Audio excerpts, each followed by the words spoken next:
meeting. I'm Councilmember Joe Buscaino, Chair, and I'm joined by Councilmember Gil Cedillo, Council District 1. Today is Wednesday, September 17th, and I'd like to welcome each and every one of you. We do have a quorum, and with that, I can turn your attention to the agenda. And we do have a number of items that we'd like to take on consent, unless, Mr. Cedillo, you want to pull any of the items. We were looking at item 1. I have cards on item 2, and we plan on approving item 2. Those who filled out cards, you're more than welcome to speak, but just know we will approve the item. Would you still like to speak? And maybe I can identify you for the record. We would like to speak. Fantastic. We need 3 of the conditions removed. Okay. We'll look into that. We'll hold. Blumenfield's office is going to speak. Okay, fantastic. So we'll hold 2 on the table. We'll take 3 and 4 on consent. Item 5, I do have a couple cards. We plan on approving item 5. Lisa and Kathleen, it looks like you're for this item. Would you still like to be heard? Yes, we have a Okay. request. You have an amendment? We'll hold item 5 on the table, and we'll take item 10 and 11 on consent. So with that, Michael, 1, 3, 4, 10, and 11 on consent. Yes, I got that, Mr. Chair. Mr. Cedillo, you good with that? Yes, absolutely. Okay, so we'll move and approve those items without objection. That'll be the order. Okay, so with that, let's take item number 2. Item number 2 is a report from the Bureau of Engineering relative to the vacation of Collier Street from Oakdale Avenue to 133 feet westerly thereof. Okay, let's bring up Mr. Yu, Bureau of Engineering, to speak on this. And we do have some cards here. Good afternoon. Good afternoon, Edmund Yu, Bureau of Engineering. This is a vacation request to vacate an improved portion of Collier Street, and the remaining portion of this streets were previously vacated already. So at this time, the Bureau of Engineering is recommending approval for this request. Okay, if you can stay put there, Mr. Yu, let's bring up Cesar Diaz, representing Councilmember Blumenfield's office, and believe, from what I understand, we have some amendments to this. Look out. Nice. Try and stay awake. Sorry about that. No Got to problem. fix that chair. Okay. Good afternoon, Chairman Buscaino and Councilmember Cedillo. My name is Cesar Diaz, and I'm with the Office of Councilmember Bob Blumenfield. On behalf of Councilmember Blumenfield, I'm here to support the vacation of Collier Street. With your support, this vacation will eliminate an unbuilt portion of Collier Street that has been a public nuisance and a blight for the residents of Oakdale Avenue for many years. In addition, Councilmember supports and requests that conditions number 6, number 10, and 11 be removed. These conditions do not make sense with respect to the surrounding area. Condition 6 calls for the construction of curb, gutter, and sidewalk. This condition would be out of character for this neighborhood that does not have sidewalks and asphalt pavement. This area, Woodland Hills, is known for its rustic charm and rural nature. Similarly, Condition 10 not only presents a costly burden on the applicant, but would also impact the area that generally does not have streetlights. Directly across from this site exists one of the only remaining orange groves south of Ventura Boulevard. You can actually see the stars on this area because of the dark skies. Lastly, with respect to Condition 11, Oakdale Avenue has a series of palm trees already in front of this property and the adjacent one. We ask for your support of the vacation and deletion of the conditions. Just to show how unique this is, I have a little photograph of actually the orange grove. Oh, we've seen that. Mr. Yu, have any questions, concerns about removing these 3 conditions? No, the Bureau has no objection at this time. Okay, so with that, that'll be the order. And thank you very much. I'll call up Scott Tepper. We have nothing further. Nothing further. Only questions if you had any, but it sounds like we're done. Very good. Mr. Blumenfield's good with that. We're good with it. BOE's good with it. So we approve and move and approve this item as amended. Okay. Thank you. Thank you. Okay, item number 5. Item number 5 is a report from the Bureau of Engineering relative to the vacation of the alley southerly of Durand Drive and easterly of Crestony Drive. Okay. This was held, but believe Mr. Labange's office has an amendment to this. Is that my understanding, Lisa? Yes, good afternoon, council members. Lisa Schechter for Council Member Tom Labange. Good afternoon. You're joined by Kathleen Langen. Langen, yes. Langen, welcome. One of the property owners. Our office respectfully requests the deletion of item number 5 on the report, requiring the dedicated 3 feet on Creston Drive to complete a standard 18-foot wide and a half right-of-way. Okay, Mr. Yu, you okay with removing condition number 5? Yeah, again, Bureau of Engineering has no objection on this one. Okay. If you guys are okay with that, BOE's okay with that. So moved. And by Mr. Cedillo, we will approve item 5 without objection as amended. Thank you so much. Thank you. Thank you. Thank you.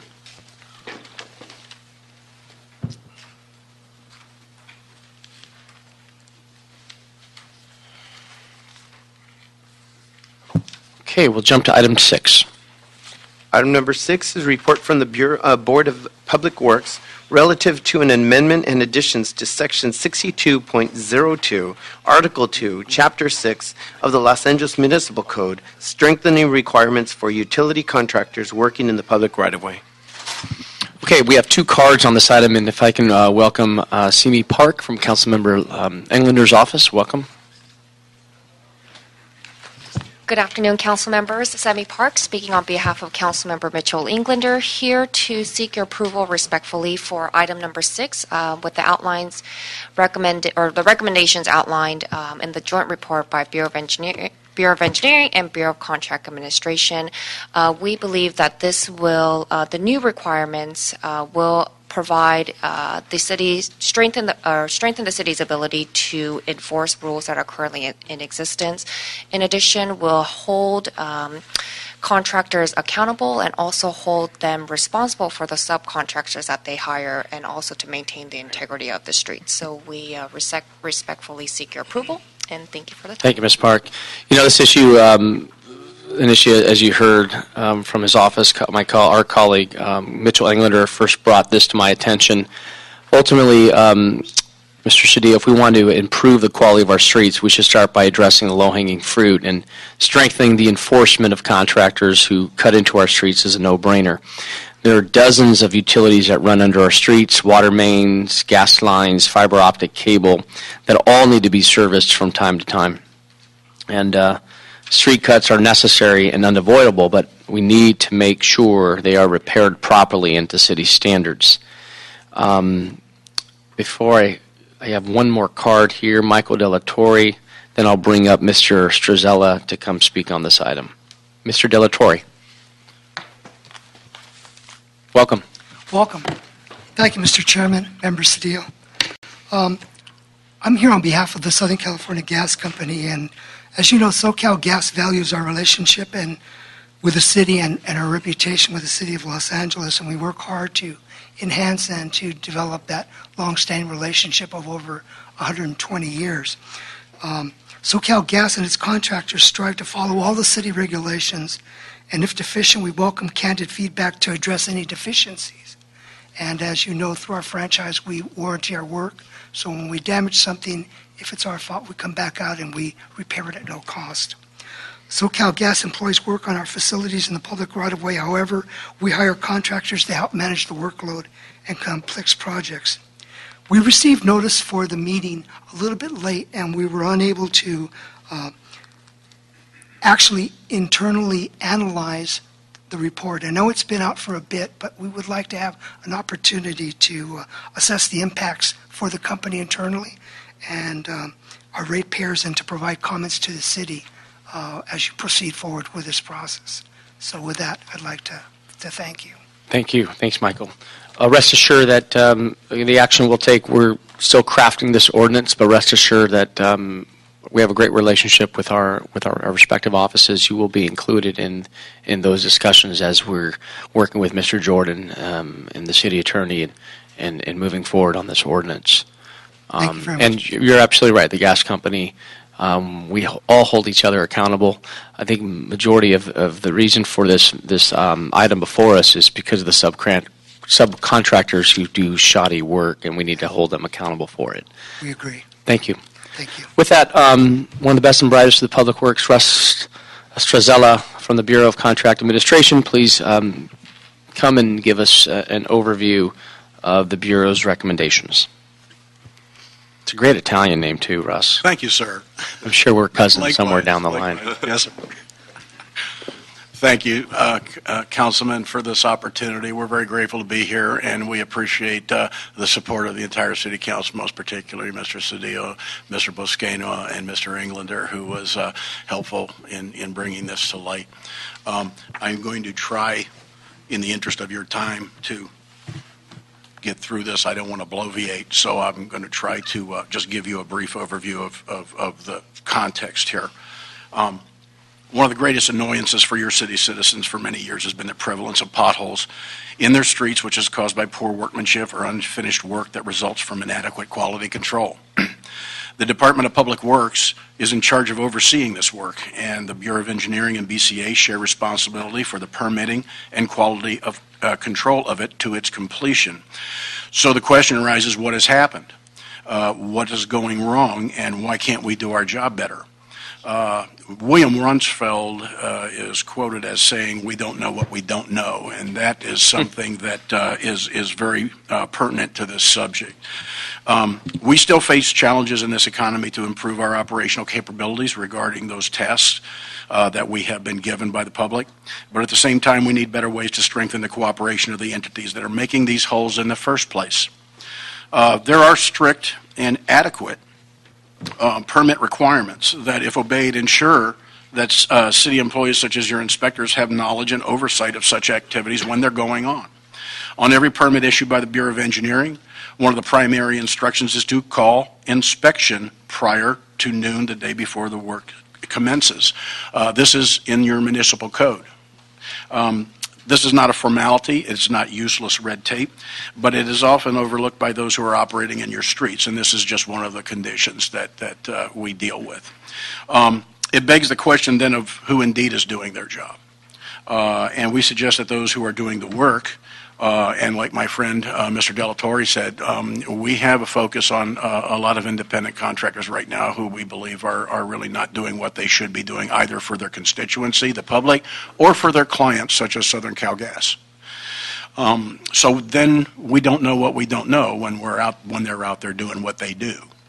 The present system relies on compliance, and though it is underscored by codes, it still relies on a proactive cooperation from the permittees. And if this isn't attained, you will still have holes in your streets, and we will still not know who made them. After these holes are made and after they are fixed badly, it's harder to get them fixed right. Major utilities have been asked in the past to contribute more to public safety, and they've always stepped up to the plate. We don't fault them at all. It's a big city, and there's a lot of work going on, so things happen. However, the major utility companies rely on a wide variety of private contractors to accomplish their heavy schedules. And these contractors do not have the expertise sometimes to work in the public right away, nor the commitment to comply, since they're paid directly by the utilities, their customer, and not directly by the public. So establishing other fees to be imposed on large permittees could be perceived as over-regulation, non-business friendly, and at the same time, the monetary incentive to comply with city standards has always proved to be the most effective in gaining compliance in the first place. The report that we gave to the Board of Public Works, which they adopted on May 29th, 2013, as a result of Mr. Englander's spearheading this move here, involves three separate sets of issues that the CAO and the CLA summarized in their report on another matter to the City Council. And it basically we can sum it up as this. We would like to request the city attorney to work with us to amend Section 6202 of the Los Angeles Municipal Code to modify the exception to requiring utility companies and their contractors to provide liability insurance, and I'll flesh that out when you ask your questions. These other code modifications, one is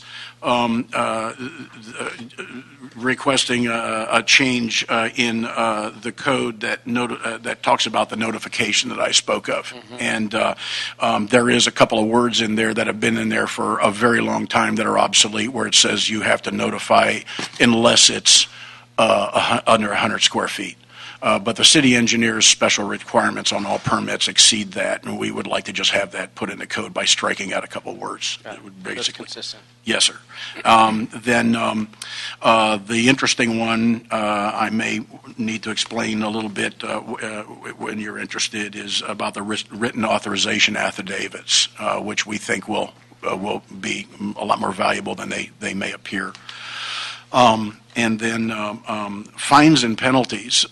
In our discussions with gentlemen like David Hirano and Councilman Englander's office, the concept of fines and penalties has come up. And there is a feeling, or there was when we had the discussions, that the current citations for certain violations are, number one, administrative and therefore limited by only the cost of the service, and they're not, they don't serve as a deterrent as much as a heavier fine under municipal code for some of these misbehaviors. So we would like to examine that further for the council.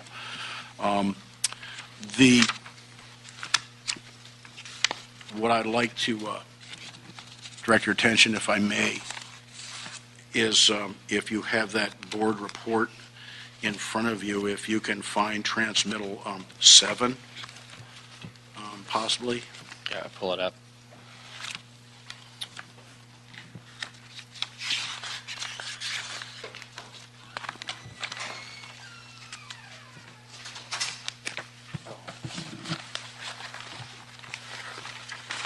And this is what I'm looking at here. Got it. This is a term we coined in 2006. It's called the risk window. And basically, it's a graphic representation of the threat to public safety when an activity in the right-of-way produces a hazard. And it's a window of time. Once something happens in the right-of-way, or some junk is left in the right-of-way, or bad paving is left in the right-of-way, or any number of things, bad traffic control, what have you, the window of time where that hazard stays there is multiplied by the lack of response. It's a pretty simple algorithm. The harder it is for us to get people to comply and come out and fix it, the longer that thing stays there, the more odds you're going to have of somebody getting hurt or damaging their property. The more deterrence you have of people looking over their shoulder and knowing they better not do something like that, you're going to eliminate that risk or bring that window down as narrowly as possible. You always have a risk when you work in the street, but leaving bad work in the street, neglecting it, forgetting it, or not responding to orders to repair it, exposes the public to more danger than is necessary. So the liability insurance issue is a portion of our recommendation where in this particular municipal code, there is an exemption for contractors who are employed by utility companies governed by the California Public Utilities Code for having liability insurance with the city. It's been in there for a real long time. We have a very, very effective program that the Bureau of Engineering started years ago called the Bonded Sewer Contractor Program, and you cannot cut into the city street and tap into a city sewer unless you are a bonded sewer contractor. This isn't exactly having utility contractors carry a bond, but it takes the exemption away so that they have to have the same liability insurance as is necessary for any other contractor operating on a public permit. They would have to file their information with the city's risk manager. We've had conferences with the city's risk manager. They're all for it. They've got a very robust and very easy user-intuitive database called Track4LA.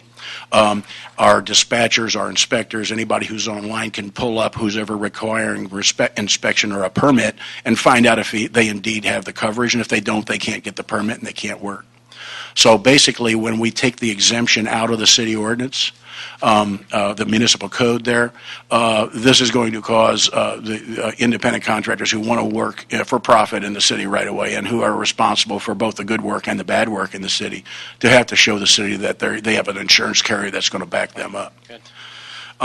The authorized rep affidavit is I believe it's transmittal 7 in that report. Now, this is a paper example of it. I developed it digitally so that it can be input on PDF, and there can be efficiencies instead of making utility companies file massive amounts of paper and us having to file them. But the point is, as I said, many utility companies, many major utilities hire out their work. And they'll bid out packages of 100, maybe 100 jobs. I don't know. It's their business to do that, to employ contractors. Those contractors are carrying their permits and they're working in the right-of-way. Well, often, because they're not governed by the same laws as the Public Contract Code, when we as a department do a city cash contract for you, you know everybody that's working on your project. We either approve them or we don't. We know where the public money's going, and we have control over the work. The private contractors in the private industry can sublet these as they please, unless their owner, their client, puts those conditions in their contract. So there are many times when the utility owner, such as my friend Mr. Delatorre, or Verizon, to name, I'm not dropping names, I mean any of them, are actually not aware of who's out there working on their equipment. This is going to give them protection as well as give us a tool so that we know who is out working in the street and if they have the authority of that utility. Does the contract include what I found in my district, driving down major thoroughfares and even some of the secondary highways, that when the cuts are made, it impacts the lane, striping, lane striping? Yes, sir.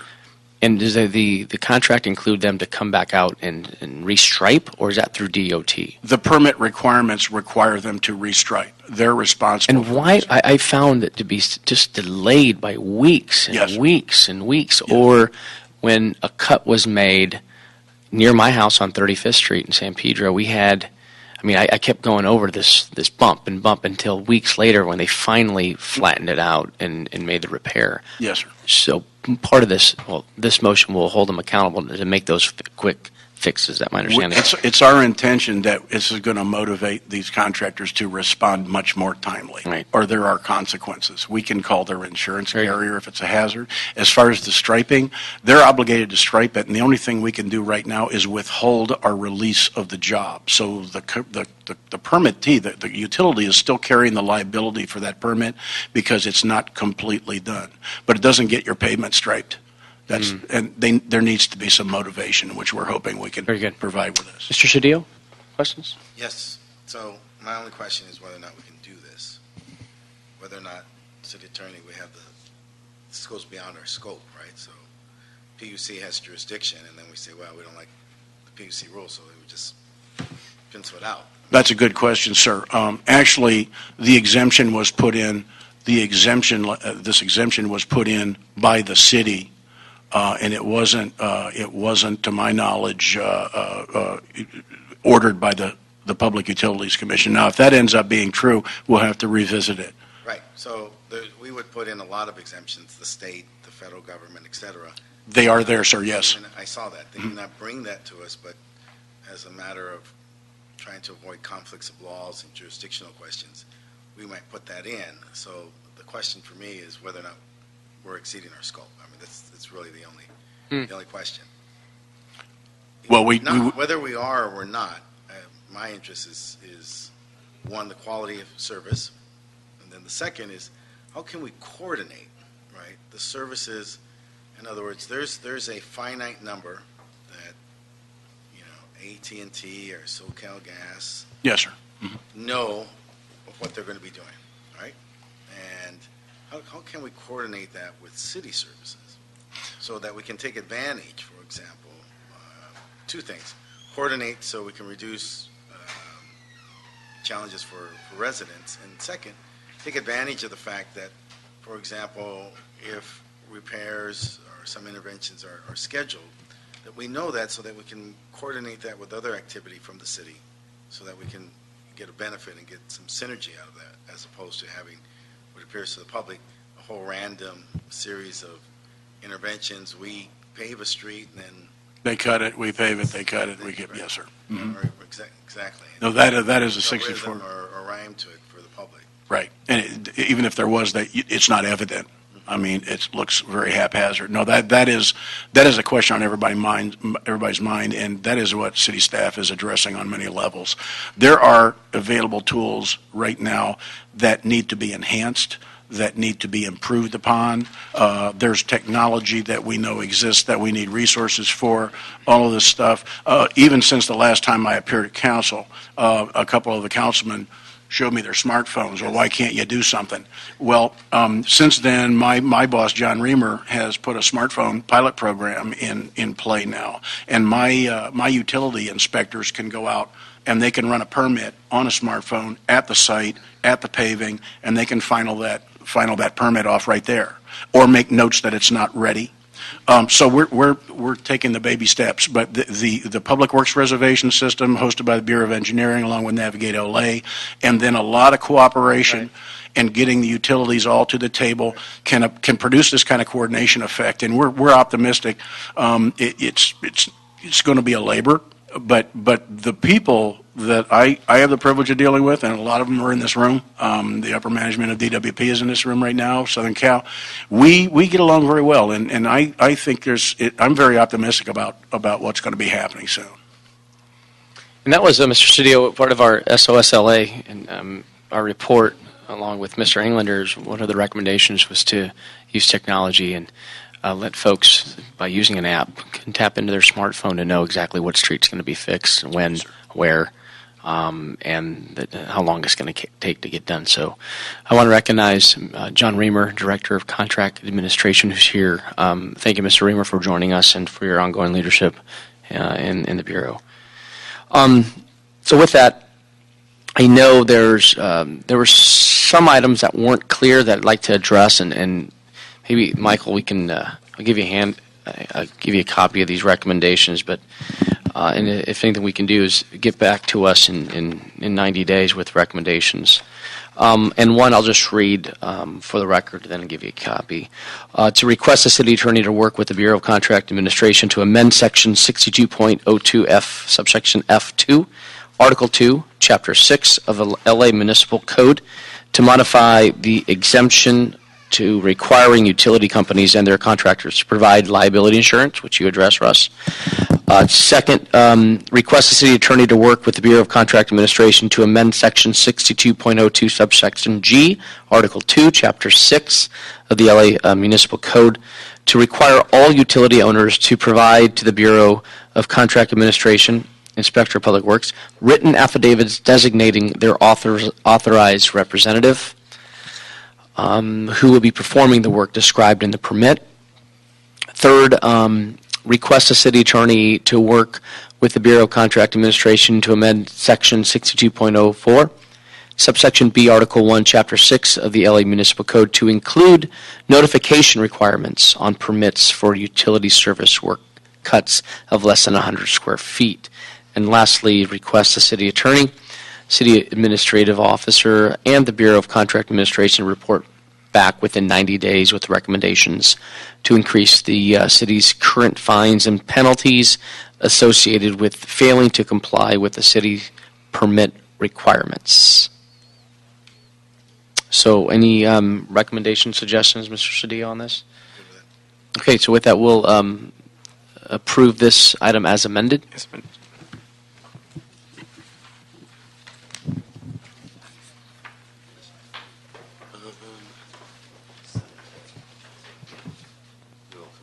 Okay.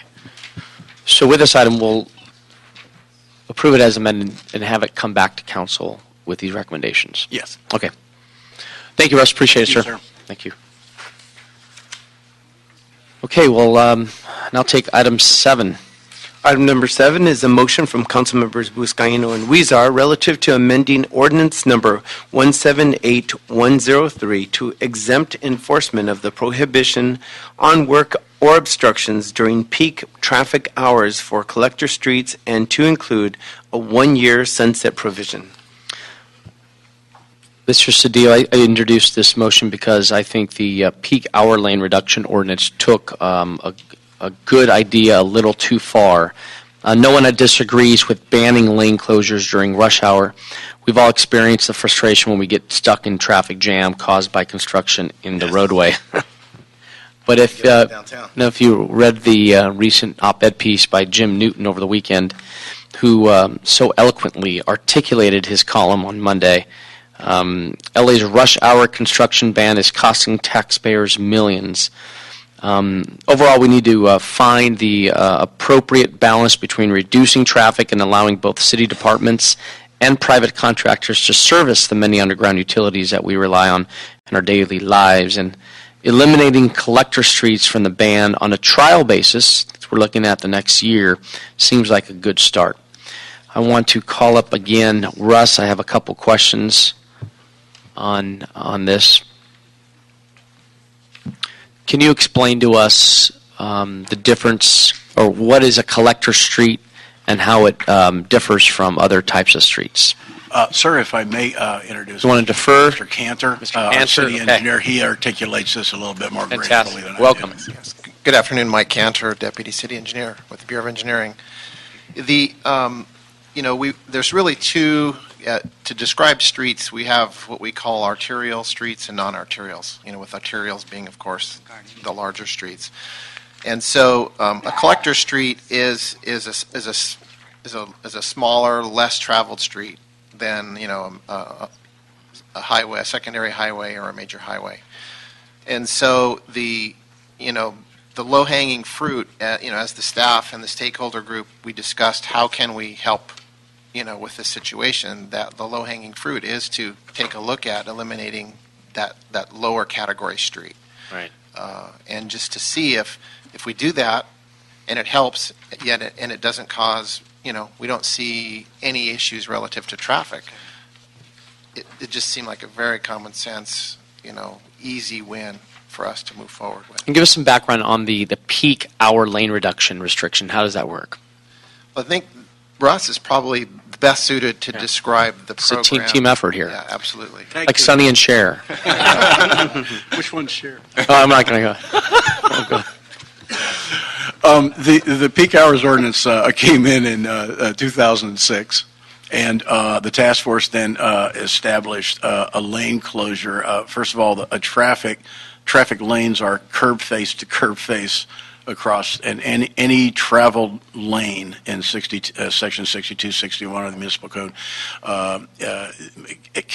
must either be permitted or exempted in certain hours of rush hour by an exemption that a process, or they cannot start until 7 and end at 3:30. No, right. The restriction is 7 to 9 in the morning. 6 to 9. 6 to 9. Excuse me. Right. Yes, sir. That's right. 6 to 9 in the morning, 3:30. And they have to stop by. Or they have 3:30. They have to be out of the street at 3:30. A lane closure is any time that you put up equipment or barricades in a lane that traffic normally follows that impedes the flow. Basically, it seems kind of simple, but it gets complicated when you have, for instance, anti-gridlock lanes, which magically become a rush hour lane, but then the rest of the time they're a parking lane. Who can use that? Who can't use that? But the ordinance originally was looking at what Mike calls the arterial streets, and as he said, the arterial street and what do you say, non-arterial street? Non-arterial. Arterial, somewhere in the middle there's this nebulous type of street that's too big to be a residential, but it's not referred to as collector streets. A collector. And these represent a healthy percentage of the restricted streets in the city. And our friends at DWP are here with some numbers. I think you've heard them before, but roughly you're cutting out an average workday, depending on what company, is, let's say, 7 to 3:30, okay, or 4 o'clock. When you have a standing crew that has a project and can't start till 9, you're cutting 2 hours off the front end, you're cutting a half hour off the end, you're cutting 2.5 hours off an 8-hour workday. So you can imagine the productivity that's lost. The DWP for, oh, I'm sorry, sir, you have a question? Nope. Oh, okay. The DWP alone loses per year about $19 million, I think, $20 million, I think it's a figure. This pilot program will be a very good way for us to partner with the utilities, all of the utilities, by easing that up. A good percentage of those restrictions will be relieved, and I think we figured out at one point it's probably going to save just the DWP about $4 million in productivity. They'll be out in the street and be able to work. So, Which ultimately impacts the ratepayer. yes, I would imagine so. Yeah, the same way with the gas company. And this restriction, how does it affect the city departments and other contractors and private utility companies? The restriction itself? Yes. At this time, unless a utility or a permittee applies for an exemption, which goes through a special order, the city engineer has to have a traffic plan reviewed. There's a checklist where each individual council office where the activity is taking place is asked for their opinion. There are other issues. Unless that exemption is granted, the restriction keeps people from working there, and they can be ticketed and fined by any number of agencies, including Los Angeles Police Department. So they're pretty much under the gun, and this type of restriction is going to relieve that pressure a little bit. I mean, taking out the restriction. Mr. Cedillo. I have a separate question. I'm just not getting this. So we had a plan, and they had a goal, right? I assume the goal was to relieve traffic. So we didn't ask these questions before we implemented this plan? I mean, so it seems to me, one, it seems two, if there's a smaller amount of a window to do work, it seems that then you design your work to fit within that smaller window. I mean, I'm just not quite understanding what problem we're solving here that we didn't look at when we decided to do this plan. So my question is, how successful were we in the goal when we implemented this plan? Well, the goal at the time, back then, the goal was to relieve the constituency of gridlock, and there wasn't a lot. So we placed a value on gridlock over a whole range of other factors. Yes, and the constituency was judged to be losing more money by not being able to get to work and shopping and this kind of thing. The economy, quality of life, etc. That was gridlock on major streets. I'm sorry, Gil. I'm sorry, sir. Gridlock on major streets. Gridlock on major streets. Right. And that's all the arterials. In the interest of, when you talk about planning work in construction, there are two factors. So you raised this point. So what do? We overreached, and I don't understand if. Well, it wasn't thought that it was overreaching. We are rethinking the fact that the collector streets may not be that much of an impact on gridlock. So that's why we're only asking for a year, because there was no scientific data upon which we could have dialed this in like that. I'll be very honest with you. The task force wasn't given that opportunity, and it wasn't available. So what we did, the collector streets got put in. I don't know if there was not as much discussion on it even to decide to err on the side of caution. I mean, the collector streets were just considered high level enough that they belonged in the restricted area.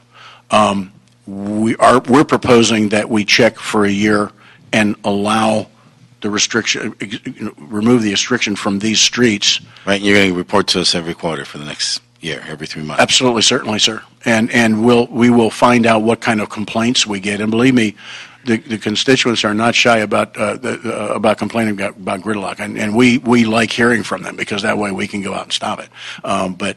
If we have metrics on how successful we were on this program in 06 from 06 to today? DOT or someone have numbers, how long it takes per trip, how much time is saved, what That'd be productivity value of that'd that? be a very ambitious project, and There was that a would be really problem, and there was a problem that we were trying to solve. good. Right. At some point, are we ever going to look at that problem and see if we solved it? That's a the good point, measures sir. for it. That's a good point, sir. I would defer to the traffic engineers. I know they have a vast and robust database.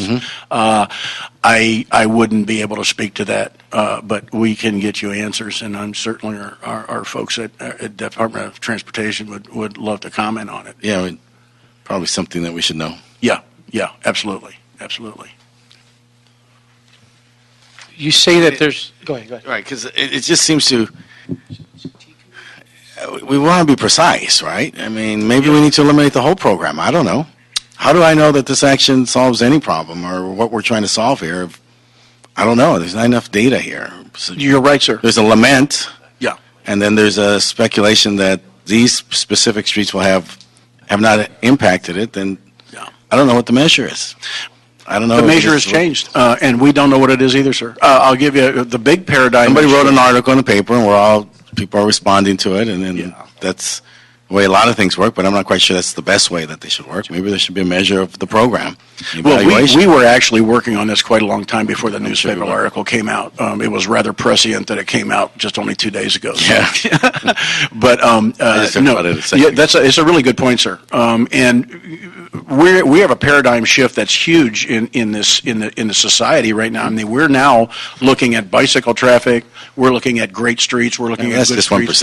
1%. We're closing our own streets. You It's know, just 1%. I mean, Yeah. the substance of the problem is right the motorists and Right. how we move people How we to move and from. Right. So getting metrics on this would be very valuable because it's a give and take. You know, we're either compressing the construction schedules and costing a lot of productive money that goes to the utilities having to do the work to get the services to the people who are being held up going to work. So it's ironic. But. Selwyn Holland's here, DOT. There he is. I know, Russ, you mentioned that there's no scientific data, but there's financial data in the millions of dollars that have been wasted or lost.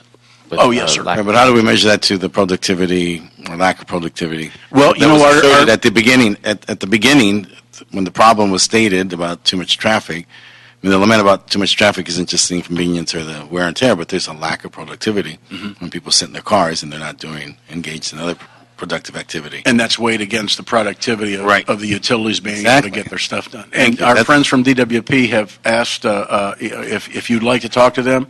I've got the two directors from Water and Power here, and their folks who have some numbers for you if Right. you'd like to hear them. If you've got Yeah, I'd love to. Yeah, if we can bring them up, and while we're waiting on them, Mr. Hollins, thanks for being here. Just to respond to Mr. Cedillo's concerns about how this impacts traffic and since '06, do you have any data? Selwyn Hollins, Department of Transportation. The magnitude of the city and trying to have that type of data we don't have readily available. It requires an extensive amount of studies, and it's very ambitious, as was said here. There are also other dynamics that happen in the city during the course of the day, anything from special events to special emergencies, et cetera. So schools, times, and cut-through traffic and things like that. So a study of that nature to cover every street throughout the city is extremely ambitious. Currently, to do something like that would require additional resources and probably additional outside consulting help to pull that off. Well, it just seems to me that there should be some measure or some evaluation of an endeavor that we took on in '06. If we thought that engaging in this activity was going to solve a problem, there should be some measure of that after a year or 5 years. Not all the streets, but there's you guys are able to figure out metrics on some streets, and then we can absolutely. extrapolate from that point. But it just seems to me that the real question that we should be asking fundamentally is, has this program worked? And then is the value of this program worth the cost? Well, we know for certain that on major arterials, and particularly a lot of buses travel on major arterials, we know for a fact that it is very effective on major arterials. What we're talking about here is not arterials or secondary. We're talking about collector streets. So when you handle, like residentials lead to collectors that lead to secondaries and major arterials, that's not typically an area that we spend a lot of time on. Most people travel the same arterials, so we do have solid details and information on that. But collectors is a much more dynamic. Mr. Hollins, based on your experience, do you think this will work for the next year? I think our department we do. We think that collector streets, from just our engineering experience, will not be that problematic for a test of this type. But again, if other dynamics arise, like special events, community activities, things like that, that may skew, some of the movement of the traffic, and that'd be something we'd have to pay close attention to. We are aware of the major venues in the city. We are aware of all the special events that occur, so we could probably balance our analysis on those types of variables. But other than that, in general, collector streets and residential, there's not much of a problem that we foresee. Appreciate the input. Yes. I would like to add on that point, back in 2006, although I was not in the middle of this process, I was on the peripheral, being out in a district office as a district engineer. And I recall, as this was being developed, at least from my perspective, from the staff side, we were clearly targeting arterials. And I remembered early drafts of the ordinance as it came through, and it was arterials. And then when it was finally approved, collectors was there. So collectors came in somewhere in the process. I don't know where it came in. I couldn't understand then why it was in, which is why I've always recommended for the last 2 years to try and take it back out. So you've been asking this for 3 years to remove the collectors. And Mike came up with this about 3 years ago, actually. Yeah. Wow. And so it's not so much about do we have the data to. I don't believe the staff intent was for collectors to be included from the beginning. Got it. We clearly wanted the arterials. That's what we felt was the highest impact to reduce gridlock.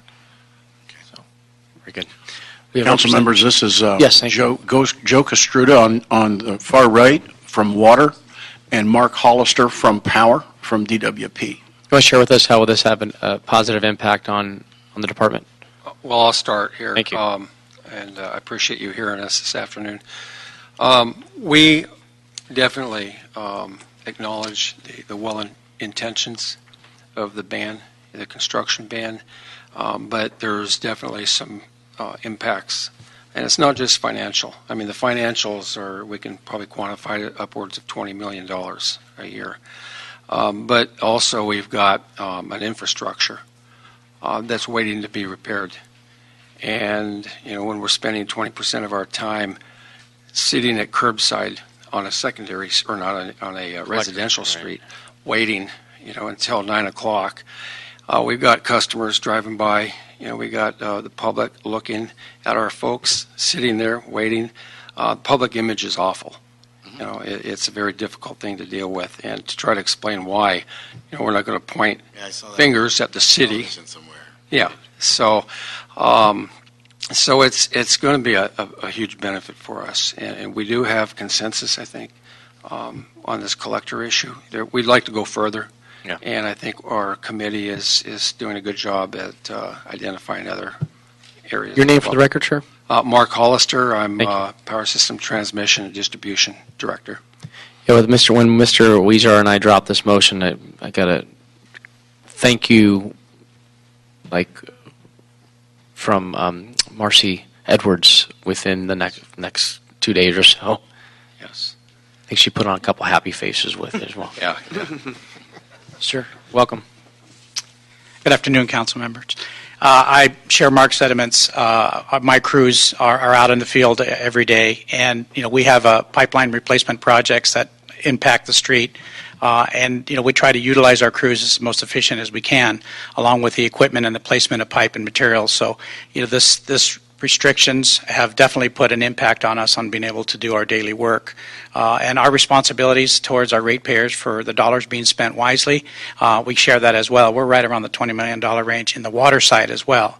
So we try to utilize our crews as best we can. When there are streets that do not have restrictions, we try to schedule our work to get out as early as we can. We are drivers in the city as well. So we do have, we're sensitive to the drivers in the city of LA as well. Thank you. Again, your name for the record? My name is Joe Castrita. Thank you, I'm Joe. Director of Water Distribution.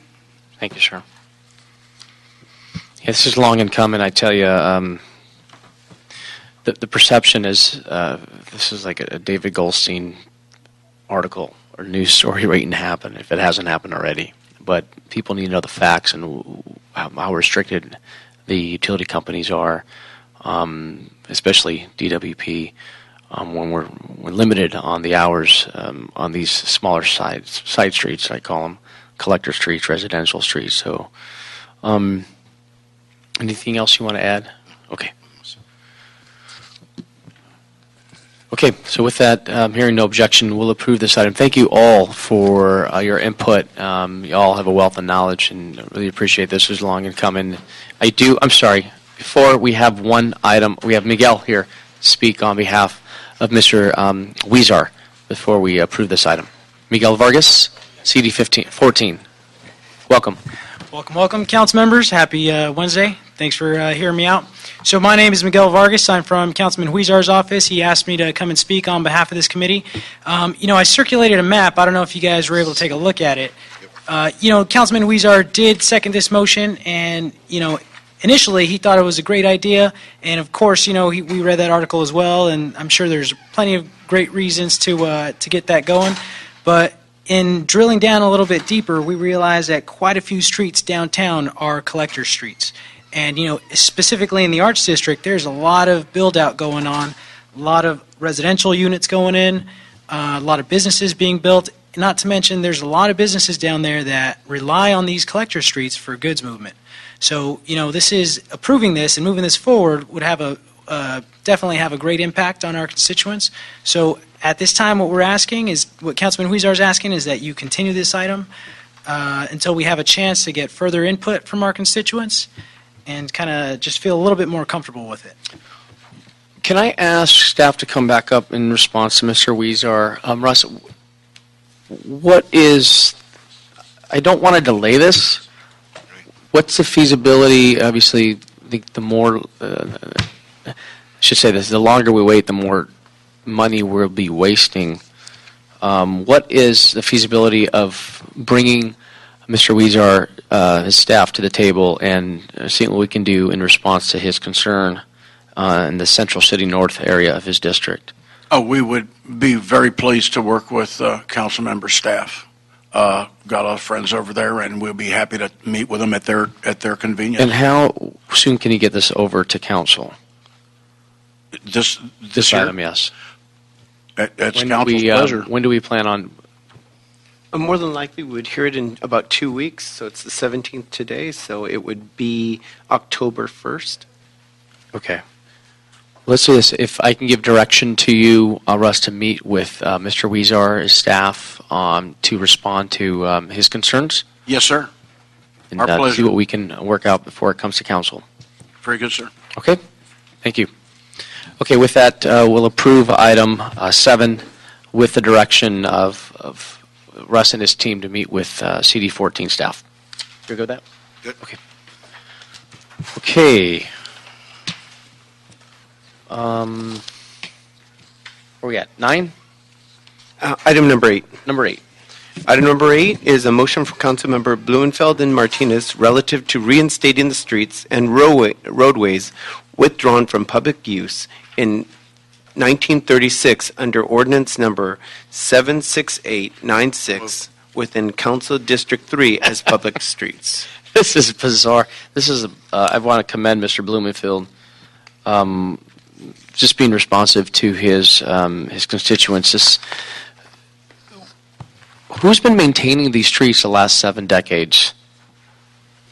And was there ever an agreement on maintaining these streets? Good afternoon, Mike Cantor again with the Bureau of Engineering. Yes. Unfortunately, my counterpart we have prepared the first report. There were 3 motions related to this subject. Okay. And then today the item is S2, which was the third of the 3 motions. And so we had prepared a report back to the committee that has been adopted to reinstate one of the streets. Okay. What's before us today is to take all of the streets that are in the ordinance that were withdrawn and reinstate them, or go through the process. Do we know why these streets were withdrawn back in the day? Well, the There's a lot of reasons. The city, over the course of time, has annexed areas. So many of these streets are in areas that were in annexation areas.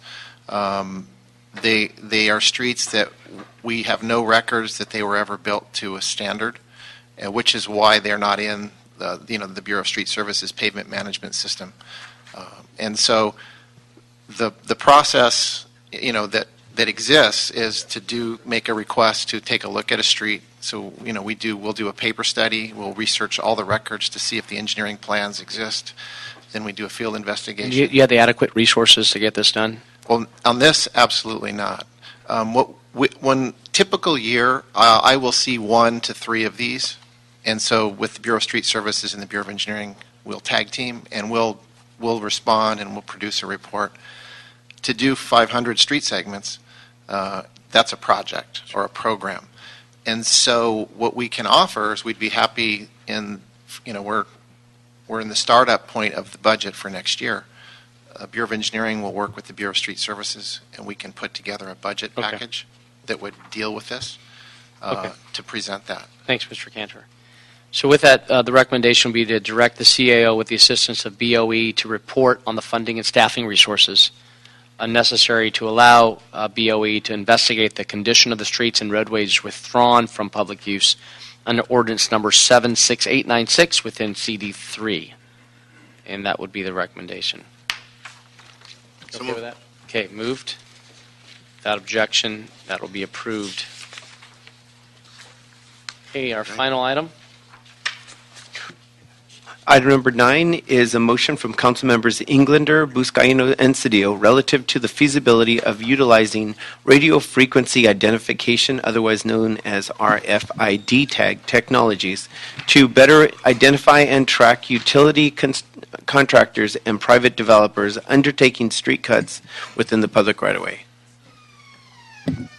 Okay, this was held on the desk for Mr. Englander's representative, Semi. Thank you.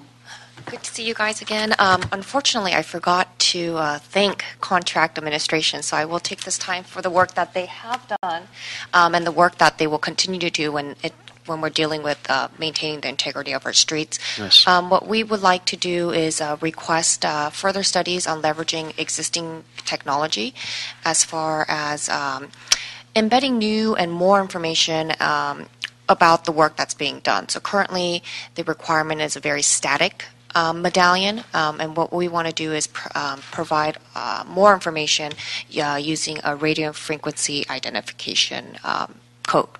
Thank you. Right, with technology it's overdue, right? And it looks like it's been done and been successful in Dayton, Ohio. I want to commend Mr. Englander. Mr. Cedillo and I are pleased and proud to support this motion before us. So hearing no objection, we'll approve item 9 and send that to council. With that, I think we've wrapped up. Any public comment cards, Michael? No, Mr. Chair. Okay. Seeing none, that will now adjourn. And thank you all for coming, and see you in a couple weeks. Thank you.